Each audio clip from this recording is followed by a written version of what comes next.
Welcome to Smart Wealth with Joshua. Your daily stock analysis and catalyst talk.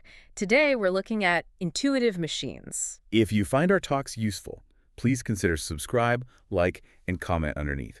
So picture this. You've got a company that just dropped an absolute disaster of an earnings report. Right? Oh, yeah. I mean, a complete mess on paper. Right, exactly. The stock completely falls off a cliff, plummeting like over 53% from its peak in just a matter of days. Just total panic. Yeah, retail investors running for the hills, the cash is burning, the growth looks completely dead.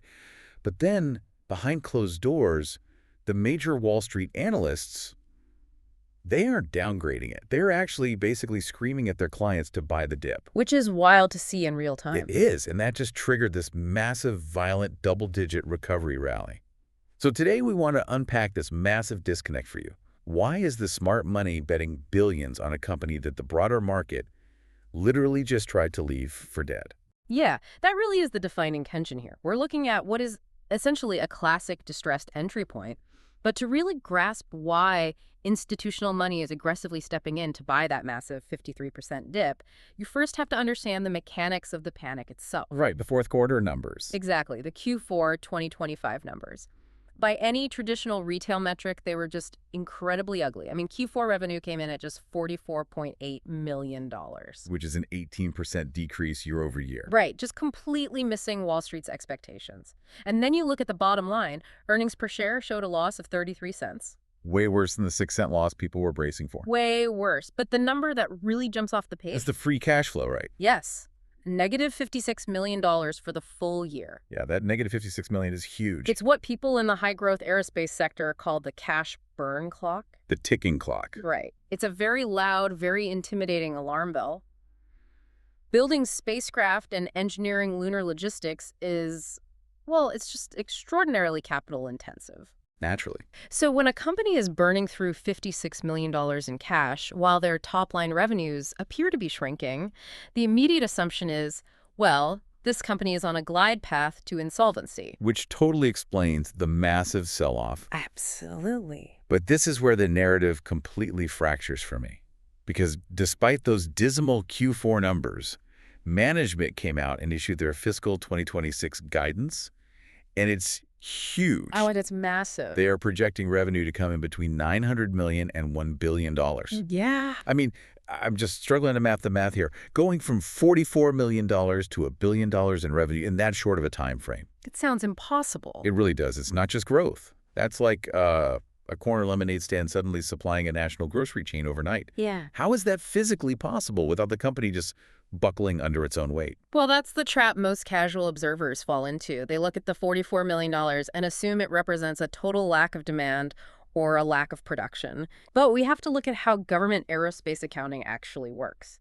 It is entirely different from, say, selling consumer software, where revenue trickles in predictably every single month. Exactly. Aerospace revenue is notoriously lumpy. It relies on percentage of completion accounting and these big milestone payments. So they're doing the work, they're building the hardware, but they just aren't legally allowed to put those dollars on the scoreboard yet. That is exactly the operational reality. Let's say you spend $40 million over 6 months building the main chassis of a lunar lander. Okay. That is pure cash burn hitting your balance sheet. You don't actually get the $50 million milestone check from NASA until that specific chassis passes its thermal vacuum chamber testing. Oh, wow. So if your financial quarter ends the day before that test happens, Your balance sheet looks like a total disaster zone. even though everything is going perfectly fine. Exactly. So the massive 2026 guidance isn't a pipe dream. It's actually based on a massive, already existing backlog of fixed-price contracts that are finally reaching those critical milestone phases. Got it. And that completely reframes the EPS miss, too. Because if you have this massive fixed overhead, the clean rooms, the engineering teams, the testing facilities, Which aren't cheap. right, you have to pay for all of that regardless of whether a milestone check actually cleared that month or not. And that is exactly why the earnings look so catastrophic in a revenue valley. The fixed costs stay exactly the same while the recognized revenue drops. Right. But the inverse is also true.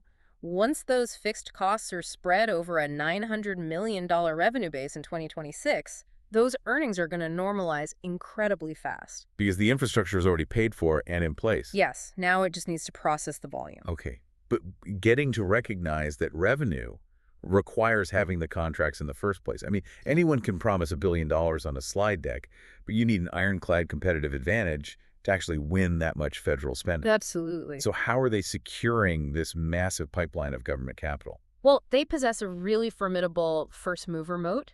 They're operating in the cislunar economy. The space between the Earth and the Moon.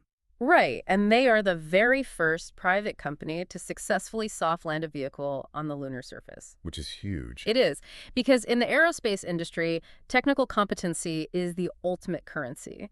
Since they proved they can actually survive the descent and operate on the surface, they are now dominating NASA's Commercial Lunar Payload Services initiative. And we are seeing the direct financial result of that right now. They just locked in a recurring revenue stream with their 5th task order for this initiative. Yeah, the Nova-D contract. Right, a $180.4 million contract, specifically for their Nova-D lander to deliver payloads to the lunar South Pole. And honestly, that $180 million is really just the tip of the spear. When you zoom out and look at their overall relationship with the government, they have a NASA contract ceiling of $4.82 billion. Wow. $4.82 billion. That is a staggering amount of runway. And this brings us to what they are actually doing with that capital, which I think is the most crucial part of this entire analysis. The acquisitions. Yes.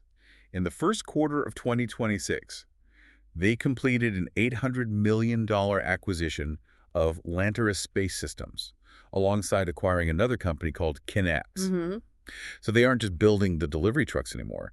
By acquiring communication, navigation, and infrastructure companies like Lanteris, it's like FedEx deciding to also buy the highways and the traffic lights. Exactly. They're basically making it impossibly expensive and complicated for the government to ever switch to a competitor. That is the exact strategic playbook for becoming what the industry calls a space prime contractor. Space prime. Okay, let's dig into the mechanics of that moat. Yeah, so when you acquire a company like Lanteris, you are acquiring advanced optical communications and data relay networks. The satellites and signals. Right.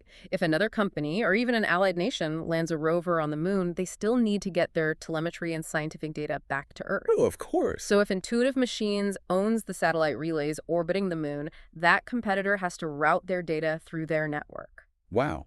So they essentially collect a toll from everyone. Regardless of whose hardware is actually on the surface. That completely validates their aggressive capital structure. Yes, the cash burn clock was ticking loudly last year, but when you spend that cash to own the end-to-end infrastructure from the landers to the data relays, you basically guarantee your survival. You transition from being just another vendor to becoming an indispensable utility for the government's long-term space goals. Right, an unbreakable vendor lock-in. Exactly. And once that infrastructure is established, the marginal cost of taking on additional contracts drops significantly. That's how you eventually see massive free cash flow generation. Okay, but owning all this infrastructure only matters if there's actual traffic on the moon to use it. Sure. And that was the missing piece of the puzzle until NASA Administrator Jared Isaacman completely rewrote the government's space budget last month. Yeah. Macroeconomic environment, Yeah. specifically NASA's shifting priorities, is the ultimate tailwind here. Oh, without a doubt. So exactly what did Isaacman announce, and how does it change the playing field? Well, the announcement fundamentally shifts the entire timeline of the cislunar economy. NASA is officially pivoting to a $20 billion investment in a permanent surface moon base. $20 billion. Yeah, but to fund this massive surface initiative, NASA announced they are pausing the Gateway project. The orbital station project. Right, which was supposed to be a large, multi-billion-dollar station orbiting the moon. I'm so glad you brought up the Gateway pause because the market reaction to this news was just baffling to me. When the news broke about the $20 billion surface moon base, the stock actually slid nearly 12%. Yeah, people really panicked on that one. They did. And I don't get it. If a massive surface moon base is perfectly aligned with a company whose entire business model is building surface landers and surface infrastructure, why on earth did the market panic and sell off the stock? Well, this highlights a really crucial difference between institutional portfolio management and the actual fundamental reality of the company. Okay, break that down for us. It wasn't just algorithms scanning headlines for the word pause and dumping shares. You have to understand the institutional mandates at play here. Right. When a government agency like NASA restructures its appropriations, pausing a major orbital program to fund a surface program, It historically leads to 18 to 24 months of bureaucratic delays in actual cash outlays. Ah, I see. Red tape. Tons of it. Contracts have to be rewritten, congressional committees have to approve new funding structures, and supply chains have to completely pivot. So portfolio managers are essentially mandated to de-risk their positions Yeah. because they know a massive budgetary pivot means short-term uncertainty. Precisely. Even if the long-term goal is better for the company, they have to protect their quarterly performance. Right. So the pause on the gateway station shook out the weak hands and forced institutional de-risking just because of the timeline uncertainty. But strategically. If you look past the next 2 quarters, pivoting billions of dollars away from an orbital station and redirecting it directly onto the lunar surface is the ultimate long-term bull case for a company that specializes in surface logistics. It means their total addressable market just expanded exponentially. Exactly. Which brings us to what is actually happening on the trading floor right now. Because I'm looking at the trading tape from March 23rd, 2026, and the stock is swinging wildly, trading up between 11.44% and 18.58% in a single day. Oh yeah, that was an explosive day. It was. And honestly, that screams meme stock to me. It looks entirely retail-driven, fueled by after-hours chatter and high short interest. Mm-hmm. But then I see Deutsche Bank quietly maintaining their price target at $22 and Roth Capital initiating a buy rating with a $25 target. Mm-hmm. So what is Wall Street seeing that justifies holding through this kind of retail chaos? We are basically witnessing a violent collision between short-term trading mechanics and long-term institutional conviction. Let's break down the mechanism of the short trade here first, Yeah. because it explains those 18% intraday swings. Go for it. When the company reported that $56 million negative cash flow, short sellers aggressively piled into the stock.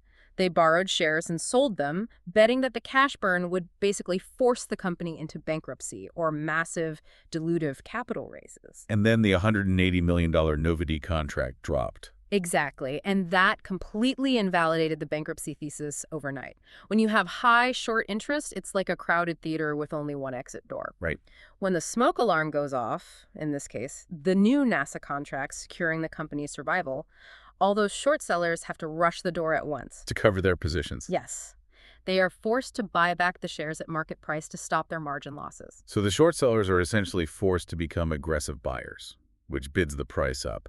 And then the retail momentum traders see the price moving and jump in, basically pouring gasoline on the fire. Yeah, and that creates those massive 18% daily spikes. But the reason the stock didn't just collapse back down to zero is institutional. These analysts. Right. When analysts from Stifel, Deutsche Bank, and Roth Capital stick their necks out and defend $22 to $25 price targets immediately following a terrible headline-grabbing earnings report, it signals something big. It signals that the smart money has modeled out the billion-dollar 2026 guidance. Exactly. They see the milestone payments coming, the retail hype is loud, and it creates the ceiling volatility, but it is anchored to a very real institutional thesis. Okay, so the squeeze is forcing buyers, the smart money is setting a floor, and the long-term fundamental thesis is intact. Right. But as an investor looking to build wealth, we have to look at what could actually derail this. Right. What are the actual hurdles here that could turn this 7.5 out of 10 bullish setup into a trap? The primary risk comes down to one thing: execution failure. We talked about how the earnings miss was driven by lumpy contracts and how scaling from $44 million to $900 million is theoretically justified by their backlog. But theory and physics are two very different things.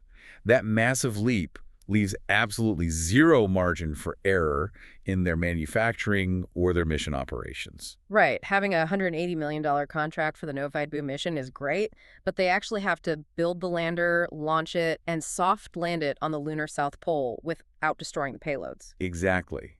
If that Nova-D mission faces significant engineering delays, or worse, a failure upon landing, the stock will be punished severely because it breaks the narrative of their technical dominance.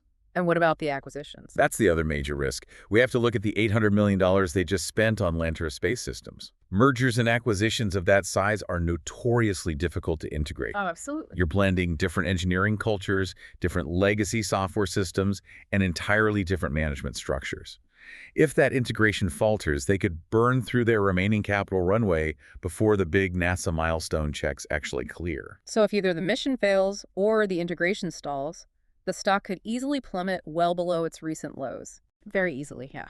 So for you listening right now, balancing this risk and reward requires keeping a very close eye on the catalyst calendar over these next 3 months. Yes. The absolute most critical event is going to be Q1 2026 earnings, which should hit the wire in late May or early June. That is where you will need to see actual tangible progress toward that billion-dollar guidance. We need to see the milestone payments finally hitting the balance sheet. Right. And you also need to watch the industry news for specific payload announcements regarding that lunar South Pole mission.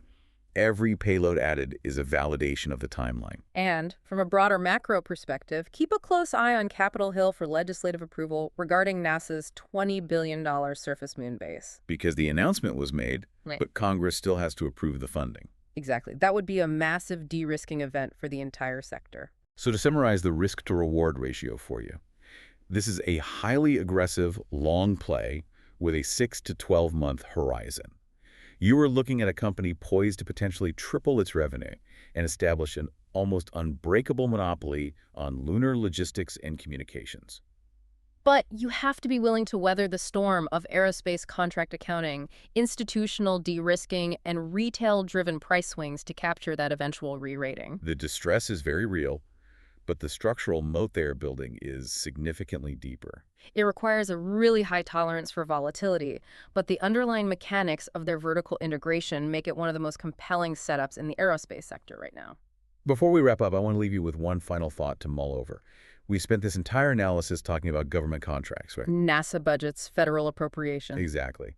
But if this company successfully builds the sole delivery, navigation, and communications network for the moon by 2026, consider what happens when commercial industries inevitably enter the space. When asteroid mining conglomerates or private space tourism companies need to buy a ticket to the surface or need to route their telemetry data back to Earth, if this company owns the only highway and the only traffic lights in orbit, who do you think those private trillion-dollar industries will have to pay a toll to? Something to think about. Thank you so much for joining us for this analysis. We always appreciate you taking the time to learn and build wealth with us. See you next time.